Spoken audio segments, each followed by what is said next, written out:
All right, we're officially live. This is going to be kind of cool. I'm looking forward to seeing how this shakes out. But Facebook Live, using Be Live for the individuals that are on there. But today, John, I really appreciate you taking the time to sit with me. And it's important because for those people that are going to watch this, whether they're watching it live or they're watching this on YouTube or Facebook or wherever this is, I want to start off by just sort of expressing and explaining who John is to me. Big John. I was going through, for the people that have followed my story, I was going through, a rough part of my life. I would say it was a mix of middle age. It was a mix of coming to terms with, getting out of the Marine Corps, coming to terms with my addictions, alcohol, drugs. And one of the things I knew I needed to do is I needed to start with trying to fix my health. And I was in search. And sure enough, I happened to jump on Instagram. I was on Instagram. I remember the exact day. I was on Instagram. I had been up from the night before. I was still drunk. And I found these videos of this guy, big monster guy. And I was like, I want to look like a big monster. And I started listening to his videos, and it was Big John Fit. And I started listening to his videos. And it took me about 2 days. And I just reached out, and then this guy freaking calls me, and this is the guy right here. For the people that have watched my journey, I went from 150, well, I was 155 pounds or something like that to 230. Right now, I'm at 230. Been sober and clean for over 2 years, and the gym is my sanctuary. Got real big into church, and I spend a lot of time there. And a lot of it is I found a coach. So, John, that's why with my first interview with me, starting with interviews again and starting to do some live streams, I had to interview you first. So thanks for being here. I really appreciate it. It means a lot to me. Well, obviously, thank you for the opportunity. And, I always talk about higher power puts people in my life, and you're one of those guys. And the first time that we actually met face to face was at a church of all Yeah. places, right? And it was a speaking event. And yeah, it's interesting because I followed a similar path, and then I found the solution to my problem, which made me valuable to other people who are fighting different problems. And that's, I guess, probably like some of the beauty of social media, and kind of how we can use this technology in a positive way, because a lot of it's being used for negativity. But not everyone's going to resonate with you. Not everyone's going to be that mentor. Like you said, you and I have a lot of similarities in life. So it made it like a perfect bond for the two of us to come together. And then obviously we can bounce stuff off of each other, share experiences, and ultimately we're on the same path. And, I tell everybody I'm indebted to my clients, because there's one group of people that have always had my back, always cheered me on, always wanted me to take whatever I was doing to the next level. And that's my client. You know, everybody else in your life, and you've probably seen it too, some of them are going to cheer you on. Some of them are probably a little insecure because of your advances, right? So then they start looking at themselves, and then they become critical. So finding that support system, and having, I study successful people all day long. That's part of the other thing I do. Everybody's aware of who their influences are. And there's a magic number of 5. And they all talk about you're the average of those 5 people. Right. But those 5 people don't have to live under the same roof as you. You don't even have to have a direct relationship with those 5 people, which is crazy, right? You could just listen to an author, or somebody who has a podcast. And if they're in your ear 12 hours a day or whatever it is, that's going to be somebody that you associate with. And in a lot of ways, that's kind of what a coach can provide. And, I came from multiple coaches. Yeah. And, like I said, and I'm already rambling. We just started, but That's all good. it's a pleasure to have clients on the team like yourself. And this is just another opportunity for us to talk about, what's made us successful. And like I said, so I appreciate it. Yeah, I know a lot of people that follow me, different people follow me for different things. Some follow me for sobriety. Some follow me, of course, for real estate. And I think they go hand in hand. I think entrepreneurship and health and sobriety go hand in hand. And I think that's another one. A lot of people follow me just overall for health and that have heard my story and the journey that I've been on. And, I think whenever I put up certain posts, and I do at least a weekly post that's on my page, I always say, this is from my coach, Big John Fit. I would not be where I'm at because I don't think a lot of people realize going on a health journey isn't just showing up to the gym. You don't just start going to the gym and then everything's good. There's so much that happens there. And when I tell people in the beginning, for me, I would go to the gym and I would have emotional breakdowns in the beginning because it was me working through life, working through my failures, working through my challenges, working through my relationship, working through my purpose. Why am I here? And in the process, I keep saying, my anchor is God, but the rope that holds my boat to the anchor and keeps me from flopping around and floating aimlessly in my boat, the rope is the gym and in my health. And it has turned into, when I'm having a bad day, I go to the gym. When I'm having a good day, I go to the gym. When I'm having days where I feel lazy, I go to the gym. When I have days when I feel like I have too much energy, I go to the gym. It's just turned into one of the non-negotiables because working on my health it affects everything around me, everything in my life. And just the way I feel about myself. And, and I don't want to sound, I think for me as an older man, being able to feel like I look okay, being able to feel like I can still do stuff. And, I have young kids, even though I'm older, it's everything. It's everything. There's the confidence, the overall, just how I feel matters. It affects my business. It affects my relationships. And it's just been awesome. It's been a hell of a journey. But I think the big one that I want to bring up is talking about your journey. I don't think a lot of people realize. So I think a few of my friends actually use you as a coach as well. I know one of them, I'm sure he's going to be watching eventually, Vince. It's just so interesting because when I hear your story and your journey, how you got to where you are, there are so many men out there that are there right now and they feel like, well, where do I start? How do I go? So tell me, I'd like to start with kind of like your journey and how you started and where you are, if you can sort of tell us that. Yeah, well, I mean, my fitness journey in life is a long tail because, I was a former athlete and, played high school, college football and was in the gym at 13 years old.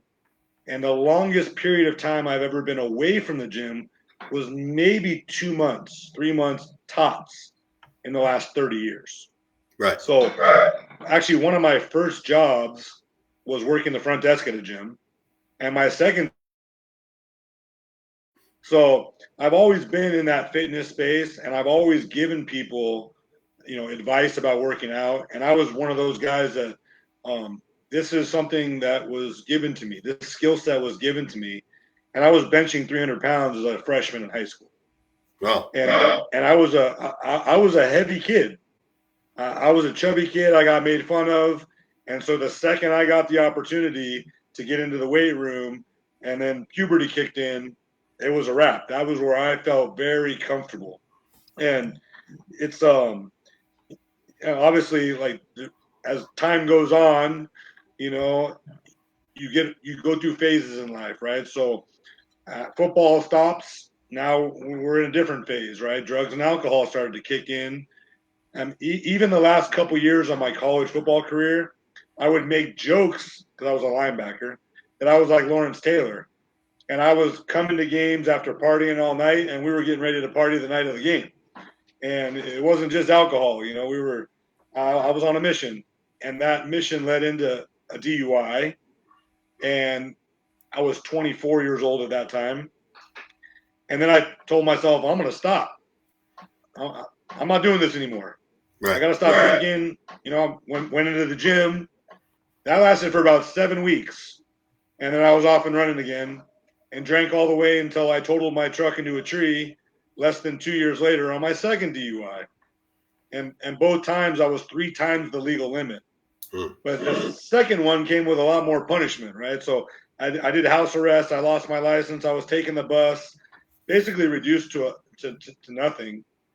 But I was already, at that point, the drinking was a symptom of a bigger problem. And I just needed to make some serious changes. And in a lot of ways, and I talk about it with my clients, I talked about it on posts, addicts and alcoholics are the best people for these kind of programs because we need the structure. You know, our minds never shut off, and you're gonna play that tune. And for me, I was addicted to chewing tobacco for a long time. Then I was addicted to Diet Coke. This isn't sobriety, you know. Then I'm addicted to food. Then I'm addicted to sweets. Then it's like, okay, like let me figure this out because again, it was a symptom of that bigger problem. When you're addicted to all these other things, it comes out in your personality. It comes out in the way you deal with people. It comes out at work. It comes out with road rage. It spills out everywhere. And it wasn't until I started following some guys on Instagram and seeing some things just like how you found me, right? That it started to resonate. Like, okay, the real tough guys, the real like badasses, the real alpha males are these guys that are living this crazy disciplined lifestyle. Like those guys, like they had my admiration. And I wanted to emulate those guys. And one of the messages that resonated with me was that you're going to build yourself into the man that you admire. And so as I started watching these guys, what were they? They were sober. They were eating good. They were jacked. They were shredded. And they had a level of self-mastery that is a byproduct of living that way. And it's, about living a righteous lifestyle. So like I tell people, like, I'm not hanging out in bars. I'm not out at night. I don't have a girlfriend on the side. Like I don't eat sugar. Like no drugs, no alcohol, obviously. I don't watch TV. I'm not spending my whole Saturday watching college football. I'm not having road rage incidents. I'm not looking at getting fights with people. Like a lot of the old behaviors, even in sobriety, I've totally changed. And now is where I have a purpose. Now it's, I'm in a place where I can put a message on social media and it resonates with a gentleman like yourself. And we had never even met face to face, but because we were able to communicate, it becomes a life-changing event for both of us. Yeah. Yeah. And so that's the short story of the journey. Obviously, I hired my own coaches, right? I've been through a lot of coaches, a lot of mentors. A big part of why I started, obviously, was physical. I was 280 pounds when I got serious about, let me make this transformation. And in 190 days, I locked in on my diet. I counted my macros to the T, and I went from 280 to 204. Wow. And that was like 190 days of just straight discipline that really kicked this off. And that was back in 2022. So it was, at that time, my family owns a manufacturing business. When I say my family, my dad, and I'm an only child. And I had been basically brought up my entire life as this is your opportunity and this is your future and this is the line of work that you're going to be in. And in some ways that was a good thing. And in a lot of ways it was a bad thing, only because that was my perception of it, right? Some people hear that opportunity and they're like, wow, this guy's got a silver spoon. He's got it. It backfired in some ways for me because it lent itself to, okay, I can do whatever I want. I'm not going to get in trouble, and which led to the drugs and alcohol. Right. And then it went into a place of, I don't know if I can take care of myself without daddy helping me. And so that was an interesting place to be in life. And another reason why my health journey became so valuable to me, because nobody can do that for you. yes, people can guide you. But like you talked about, when we talk about going to the gym, when we talk about showing up on days when you don't want to be there, I'm not driving you there, right? I'm not coming to your house knocking on the door like, Kris, we're going to the gym. Like, you're going to do that on your own. And it's so valuable as an interpersonal development opportunity because you're in your head, just like you are when you're a drug, an addict. Like we're always in our head. But what's interesting is that you're going to get the same chemical reactions in a lot of ways from working out that you do from the drugs and alcohol. Yeah. And that's why, the fitness regimen is so important in recovery. And there's, like pretty much every recovery center you ever go to, they make sure that you have a workout plan, right? Right. And so like there's a lot of similarities and ties, but for me personally, with how my life is, how my personality is, with all this chaos, the structure of a plan and going to the gym and eating right, that was the best thing for me to be addicted to. So one of the things that you hit on that I want to talk about. So you talked about old behavior in sobriety. And, I was dealing with that, I would say, even up until this year. I cleaned up a lot. I had major, major shifts, major changes in my life. I felt like, wow, I've just accomplished so much in a short amount of time, decent amount of time. But then I started to realize I'm starting to either bring back some of my old behaviors, or there are like one or two major things that I have not dealt with or I'm not dealing with that I'm just stuck on. And I thought it was the alcohol that made me feel this way or think this way or have these desires. But here I am. And that's been tough. And it's definitely something that I've been working on pretty diligently. But I thought that was interesting that you brought that up. Old behaviors in sobriety. I don't think enough people really even think about that or talk about it, or they have created. This is what I'm also noticing as I hang out with other sober groups, things like that. They don't want to just verbally say, "Yeah, I got sober, but I'm kind of a dry drunk in these areas because I'm really not dealing with it." So I mean, how have you dealt with that? Well, yeah, the dry drunk terminology, that's exactly what they're talking about, right? And there's a lot of people in sobriety, and I've been in and out of meetings and around different groups. And, so like my sobriety date is now over 16 years. And so the character defects don't go away just because you remove the alcohol, right? And so the program and the way I live my life, and in a weird way, the accountability tool that I've created with social media and my clients keeps me on this straight and narrow.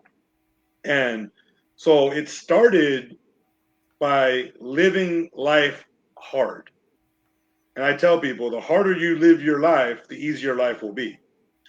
So I wake up, usually in the 3 or 4 o'clock hour, depending on what day of the week it is. And every day that I wake up, within a very short amount of time, I'm getting into physical activity. And like basically it's burpees. The only time it wasn't was when I broke my wrist in a motorcycle accident in November of 2023. Yep, you And still. yeah, I still never missed a day in the gym. But for 40 days, I did body weight squats instead of burpees. Same wake up time. And I tell people, in some ways, the body weight squats are actually more difficult physically. But that's been my regimen, right? So it's like I stick to this program. So first and foremost, like you're not going to be hungover and be doing burpees. Like that cures that problem in some ways. But it also gives me structure, it gives me discipline, and it's self-imposed. Now, I've now moved that on even into like the foods I eat. So, you know, for the people that don't know, I competed in 2 bodybuilding shows last year. So I took my body down to like 2 to 3% body fat, which I don't necessarily recommend, but that itself is a journey that opened up some interesting possibilities for how my body respond afterwards. So I bring that up only in the sense of I do cheat meals, right? And my body actually requires an influx of nutrients in order to grow. So if you were to maintain basically a very, very strict diet, your metabolism actually adapts and your muscles don't grow as much. And so every bodybuilder I've ever talked to, I've experienced it myself. When it's time to gain some weight, we did it with you. We're gonna boost your macros. We're gonna have influxes. We're gonna have these spikes in our eating because it's going to inhibit growth. Like it's just part of the process, right? Now, with that said, I watch a lot of guys and they're going to get burritos and they're getting burgers and they're eating pizza. I'm not that guy, and part of it is because of that old behavior. I don't want to open up that route where I'm going into a place of regret. So, what's interesting, right? What goes hand in hand with alcohol more than like fast food, greasy food, drive-through food? So, I tell people like when I do my cheat meal, I'm going to all-you-can-eat sushi restaurant, and I stick to basically what's not processed for the most part. Like I don't eat, like I said, there's no French fries, there's no fried food. I don't do dairy, I don't do ice cream, I don't do cookies. I don't like everything's protein this or protein that, or like I said, it's sushi. I'm really big on like I just made a video about oatmeal. Like I'll just pound extra like cups of oatmeal, and I put like this 0-calorie chocolate sauce. But all of this stuff is designed to keep me walking that straight arrow and to live that life where I'm keeping my side of the street clean. Right? Like I don't want to create regret, even if like sometimes if I eat like extra oatmeal, I like kind of look down on myself like that was a lack of control. Like I'm giving into something or like obviously life's not perfect. So you're still dealing with trials and tribulations, and the conversation between John and John or Kris and Kris or Bob and Bob, whoever's watching this, those conversations are happening every day, all the time. And you can get pulled in a lot of different directions. The one thing that's always going to keep you in like relevant in the right now is that discipline, is that structure, and is that physical activity. Yeah, that is so interesting. I literally just had I had an agent in the office and, doing a little bit of coaching to help her out. And, she has some insecurities with where she is, how she wants to find business, who she's going to talk to. And it's interesting that you brought up that mental dialogue. She's always having this mental dialogue and literally scaring herself or like, well, I don't want to do it. And, we were talking about a mix of time blocks. This is when I do this. And then also setting up non-negotiables. If I'm in a good mood, I'm still doing it. If I'm in a bad mood, I'm still doing it. If I'm scared, I'm still doing it because this is the time block and this is a non-negotiable. Because if I allow myself, especially I think what I found with the insecurities, well, I don't really like to, and we lie to ourselves. Well, I don't make the cold calls because, I don't like it, or people will hang up on me, or what if they this, what if they that, or just do it. So when we were talking, I says, okay, so let me get this right. You started reaching out to 7 people per day, running through your sphere. You had one individual out of the 7, you only did it for 4 days that said, yes, I want to buy a house on the beach, mind you. But then you haven't done it for 7 days after you spoke with that person. You haven't gone back to it?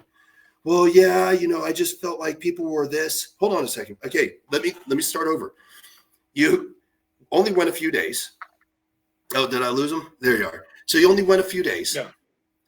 And you got somebody to raise their hand and say, yes, I want to buy a house on the beach. And then you stopped for 7 days because of what was happening in your head. You were telling yourself a story to justify you not making the calls, as opposed to going, I only did it for a few days and it worked.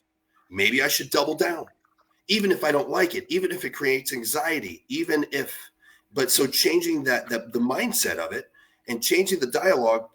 Look, I remember when I first started going to the gym, and I haven't told many people this because it's a little embarrassing.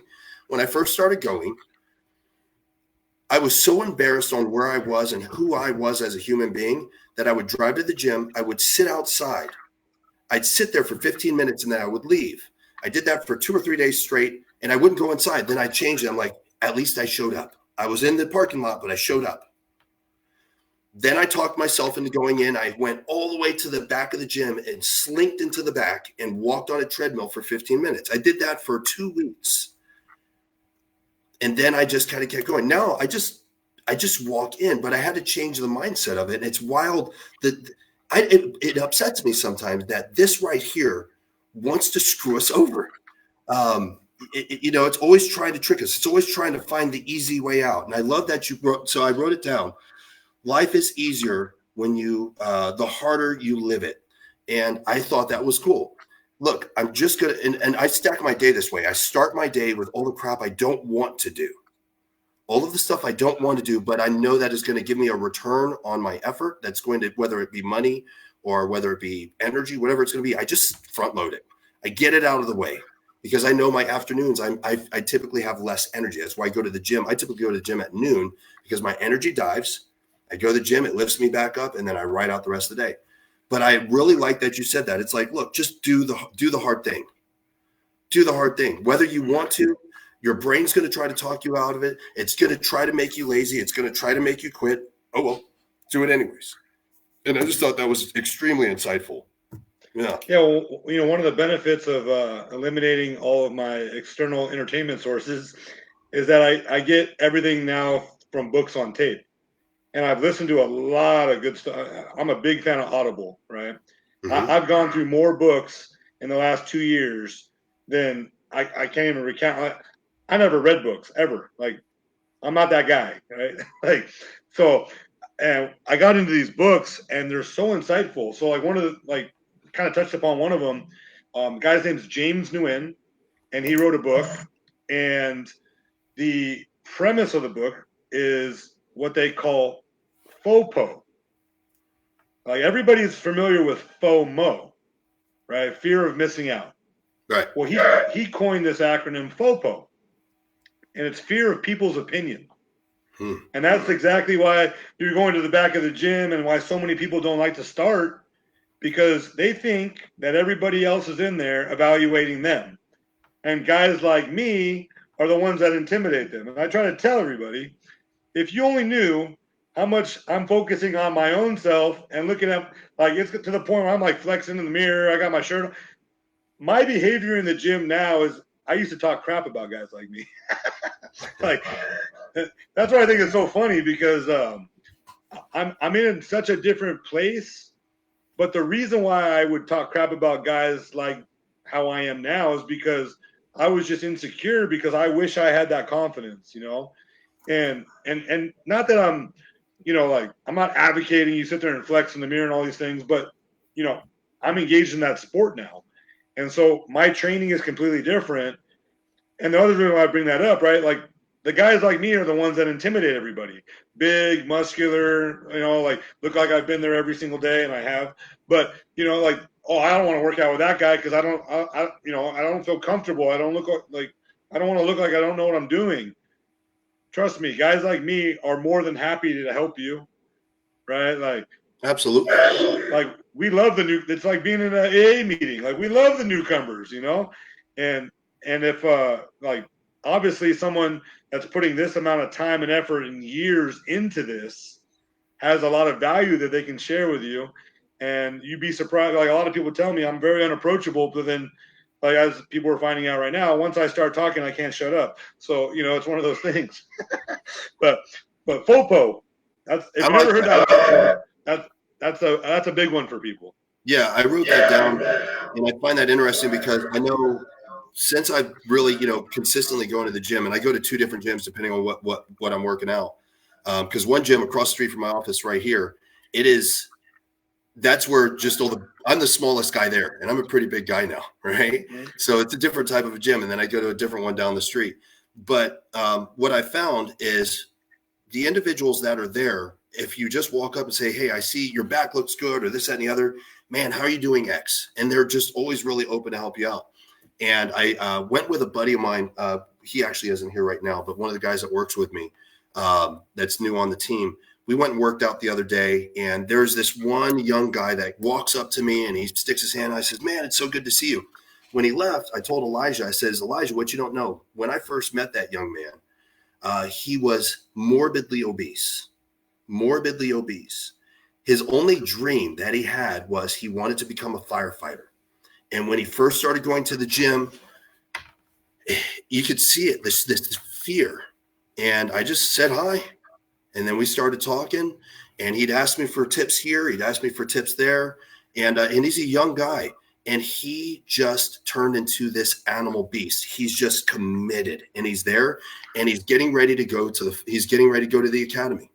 And he actually asked me the last time I saw him, he says, when I graduate, I'd love it if you show up.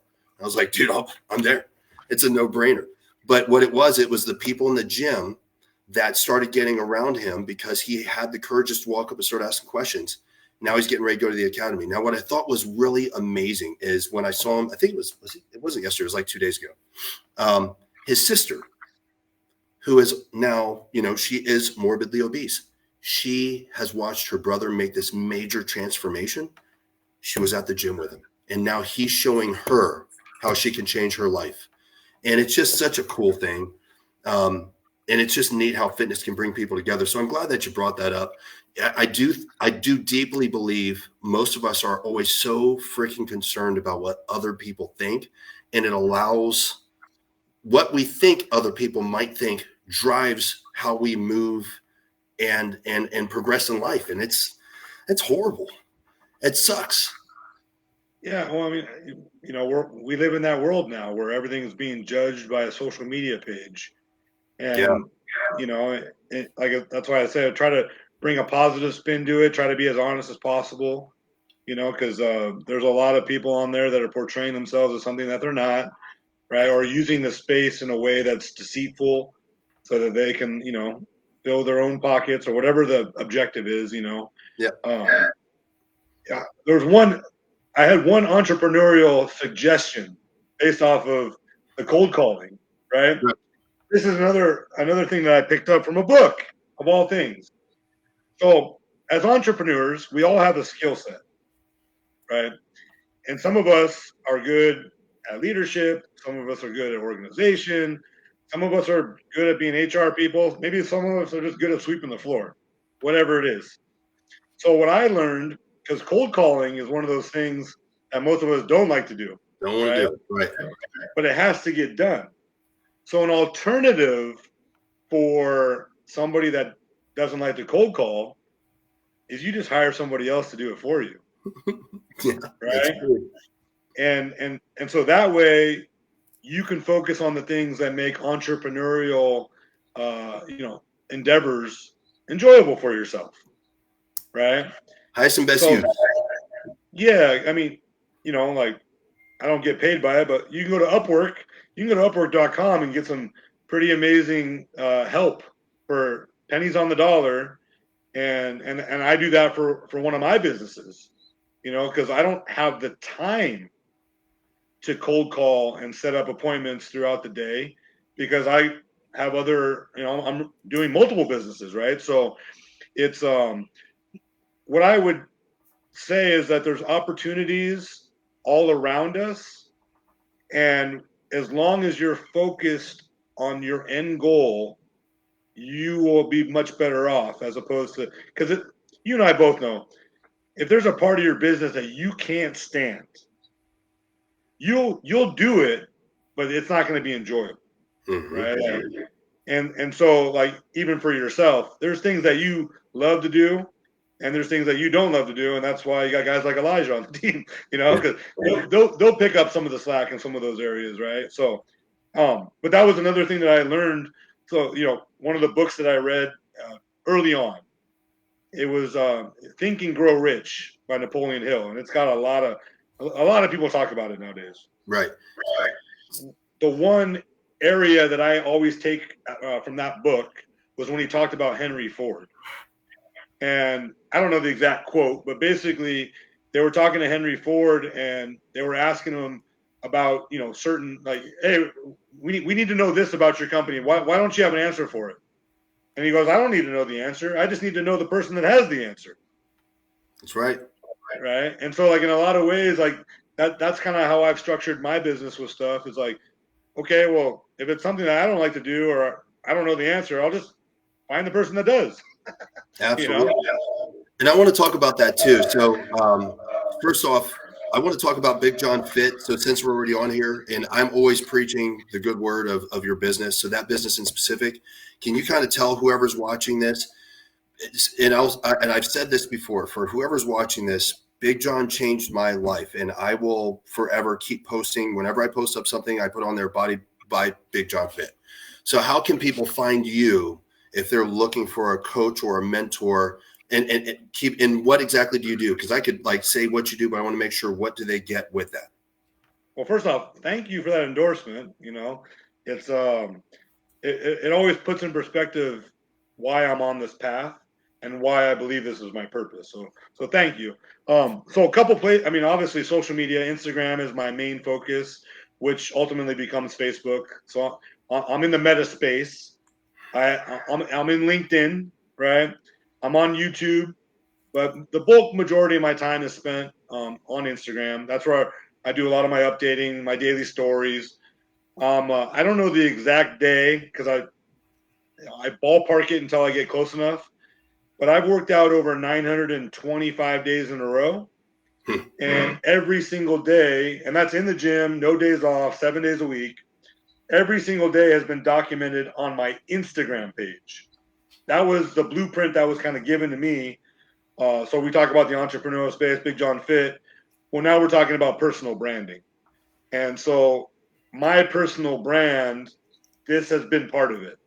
So the mustache, that obviously, like, the way I look is a little bit different. I'm a sober guy. I have an interesting background with sobriety, right? But then also, sports, tattoos, motorcycle culture. I touch a lot of areas, business, marriage. I got 3 kids, coaching. I used to be a football coach. So I have, motivation. That's where the motivation comes from, because I used to be the pregame speech guy. And then 30 years of experience in the gym, been around, supplements and I advocate and talk about TRT and different things. Now it's bodybuilding. So it's like I'm checking all these boxes, business. So in a lot of ways, Big John Fit started as a fitness program, like, okay, cool. I'll teach people how to get in shape. And it's morphed. I've had multiple guys start businesses. I've had guys start relationships, leave relationships. So like a lot of guys got sober, right? Yep. And not just from alcohol. Like, I have guys stop smoking cigarettes, stop smoking weed. Obviously, Well, you have an ecosystem too, and I don't think maybe we didn't.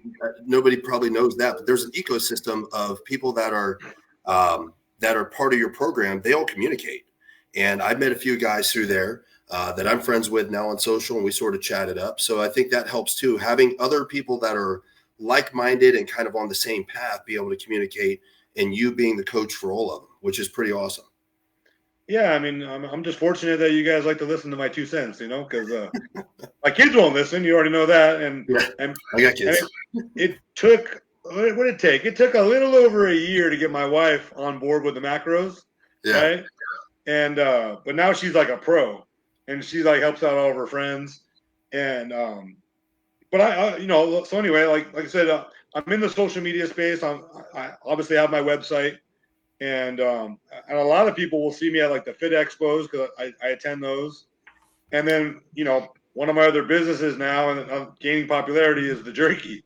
Yeah, I was going to ask you about it, because that jerky is unbelievable, and I think you and I have been talking, and we're going to meet up soon. I know for me, for my closing gifts, and I do closings all over the country, I'm planning on sending out a box of your jerky. All the different brands, because it's delicious, it's healthy, and it's priced right. So I'm planning on doing that myself. Yeah. So tell us about the jerky too. Yeah, How did you get into that? Like how jerky? How did you get into jerky? So obviously, we're looking for macro-friendly snacks, and the light bulb came on a trip to Mr. Olympia at the end of 2022. So that year. And I think it had something to do with, like, the COVID stuff going on, but it was in December in Las Vegas. So my wife and I were driving just to go be spectators, and because like basically I lost the weight, And I ended up walking around the whole convention in a wife beater, feeling good about myself. And I even had like pro bodybuilders like, "Oh man, you're a big dude," And I got to meet a bunch of people, guys. Lee Priest comes to mind because I've been a fan of Lee Priest since I was like 15 years old, And anyway, so we're driving through Victorville, and we stop at a gas station, and I'm hungry, and I'm like, "What am I going to do here?" So I'm walking around the gas station. Boom. The only thing that made sense in that convenience store was jerky. And then the light bulb went on. And I was like, okay, I'm getting asked by my clients, what do I do about portable protein? What do I do if I'm on the job site? I'm a truck driver. Just in general, like what's a good snack? And so that's where it was born. And then I noticed that there was a deficiency in the jerky market where like one piece of poultry was underrepresented, and that was chicken. So as I started going down this jerky exploration and figuring out like, okay, how are we going to mix the flavors together? What's going to be the perfect mixture? And I've kind of been a jerky snob for a very long time. So I like a specific kind. I'm not a fan of like certain brands and certain textures. Right. So that was a big area for me, right? So I use a brisket. So it's basically like steak in a bag. Now, believe it or not, I've had like back and forth with people who are more traditional jerky people who tell me that's not jerky. But like, of all things to argue about. But regardless, I like a soft, tender, like jerky that tastes good, right? And then a big thing with jerky is the sodium levels. And in most of the commercial brands, you're going to get a crazy amount of sodium. So like those are the things that I really wanted to hammer on. Could you go like an organic route or a keto, super, whatever you want to call it, like limit the amount of ingredients? You can. But from a business standpoint, it's not a profitable decision because you eliminate the shelf life. And jerky is not one of these things that people are buying like crazy. I mean, like anybody watching this, yourself, like when's the last time you like sought out and bought jerky? It's rare, right? Like it's a crime of opportunity. You're in the gas station on the way to Mr. Olympia, driving through the desert, and you just happen to come across it, right? Right. Or where I'm seeing a lot of success right now is in the fitness space, which is exactly the clientele that I designed it for. People that want a macro-friendly snack.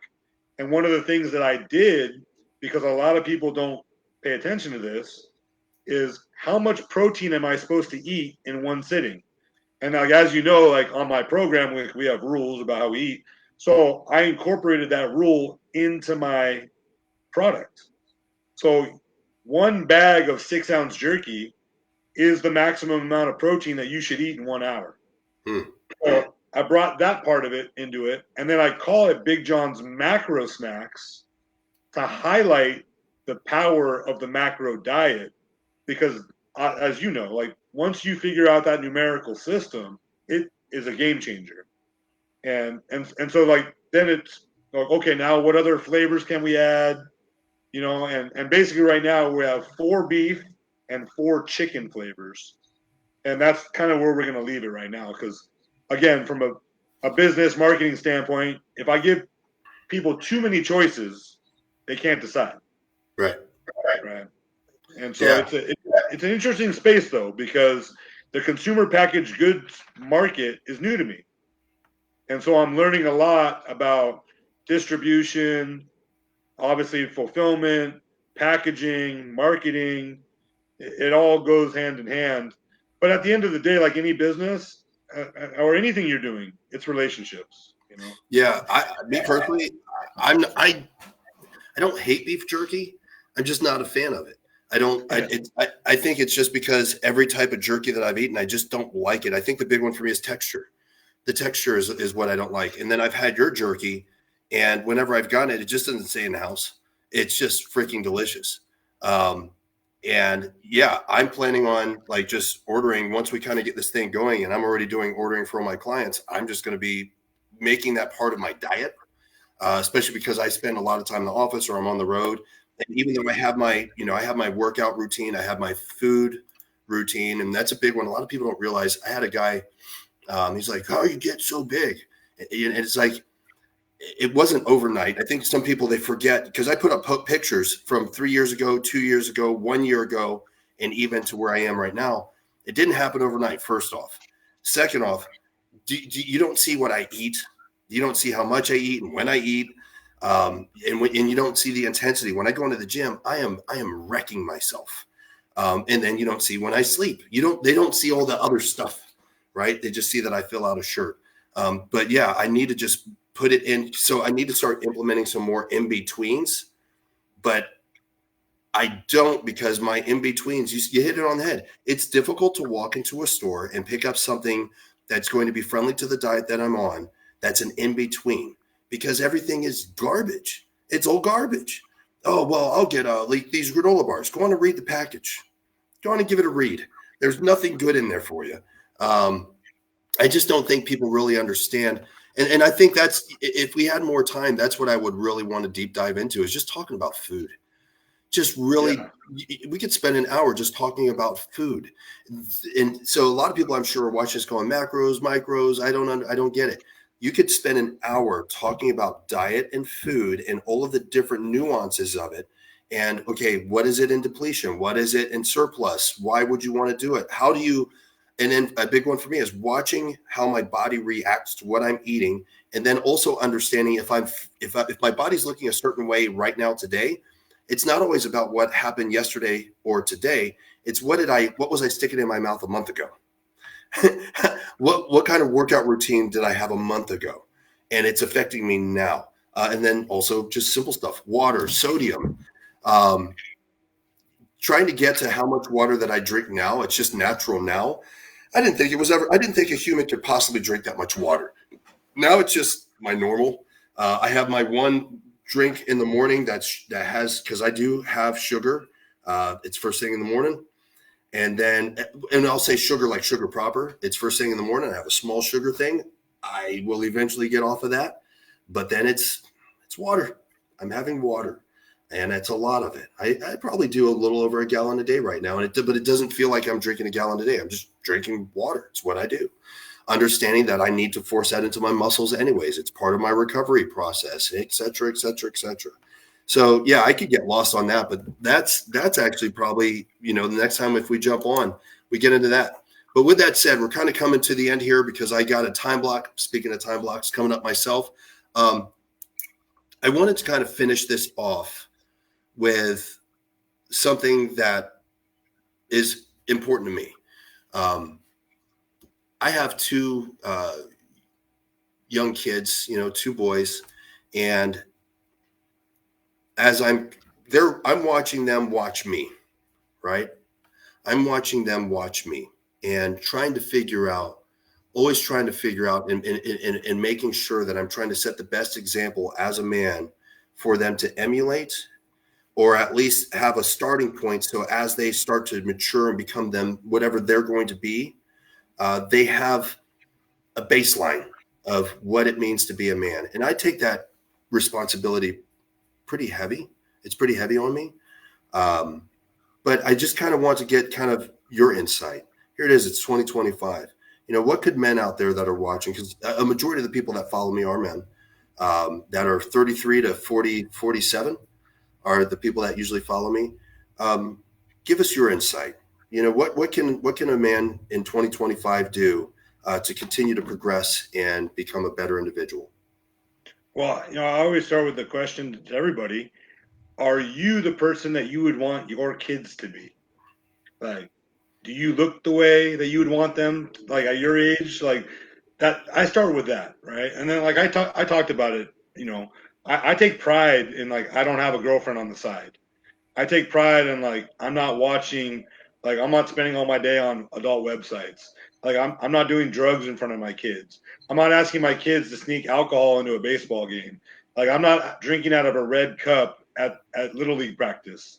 Like I'm not at the bar. I'm not eating high calorie foods. I don't mind being the superhero dad that everybody at my kids' school talk about. And I literally will walk in onto campus in a tank top, and everybody looks at me like I'm a superhero, and they can't figure it out, you know. And a lot of them don't know that I used to weigh over 300 pounds, and when they hear that, they're even more like blown away. And I have a soon to be 13-year-old. He's 12 right now, but give it about a month, he's having a birthday. His friends are following me on Instagram, and there's different parents, and so it's like I go back to like, you know, yeah, I'm building the person that I respect, that I want to be, but in turn, that's that role model for them. Yeah, I like that. Well, thank you so much for your time. I appreciate it. And I'm going to be hitting you up on the site anyways, because I just saw that message that you sent me to meet up, and then I want to see those boxes. But, you know, I think this is just an opportunity for me, since I'm coming back into the streaming space. It's an opportunity for me to start with somebody that I really appreciate, I admire, and that I just like. And for anybody that knows me really, really well, it's not that I'm nice to a lot of people. It doesn't mean I like a lot of people. Right. So, and it just is what it is. My circle is small, but I am nice to a lot of people. But yeah, I can't say that I like everybody, and I think that's okay. But I just appreciate you taking the time with me, and I'm sure we'll do more stuff in the future. And thank you very much. So one more time, let everybody know where they can find you. So BigJohnFit.com, BigJohn_fit on Instagram and Facebook, Big John's Macro Snacks on Instagram, and BigJohn'sMacroSnacks.com. But then we're also on Amazon, we're on Walmart Marketplace, and we're in a gym near you. And if you're in the Southern California area, you're probably going to see it somewhere at a pop-up event. I'm trying to be anywhere and everywhere. And like you just heard, you're going to be getting a box from Kris here pretty soon, if he likes you. So we got to preface that. So Awesome. Thank you much. I appreciate it. Thank you, everybody that's watching and that's going to watch this. And I'll talk to you later, John. That's right. All right. Have a good one. See you, Kris.